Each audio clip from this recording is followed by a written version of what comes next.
Ashama akkam jirtu egaa guyyaa har'aa magaalaa Jimmaa biyya bunaan badhaate beeshanan gibeetti argamna egaa waldaan hojii gamtaa qusannaa fi liqii maallaqaa waaca magaalaa Jimmaatti damee ergabanii waggaa tokko lakkoofseera waggaa kana keessatti gaa miseensota baay'ee fayyadamoo taasiseera yeroo kana keessatti gaa miseensota hedduu jireenya isaanii jijjiiruu danda'eera yookaan immoo aadaa qusannaa barsiisaa akkasumas immoo liqeeffatanii jireenya isaanii akka jijjiiran taasisaa jira egaa waldaan hojii gamtaa qusannaa fi liqii maallaqaa waaca akka biyyaattis akka addunyaattis hojiilee guddaa garaagaraa hojjechaa jira har'ammoo magaalaa Jimmaatti argamne jiraattota naannichaatiif beeksisa garaagaraa ni hojjennaa isinis immoo akka nu hordoftan isin affeerra yeroo gaarii isiniif haa ta'u.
Maqaan koo Zalaalem Guddatan jedhama.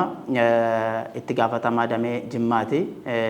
Damee Jimmaa irratti awwaaca egaa waggaa tokko lakkoofseera edda banameeti. Miseensota horateera. Miseensonni keenyas miseensota 160 ol qabannee jirra yeroo ammaa kanatti.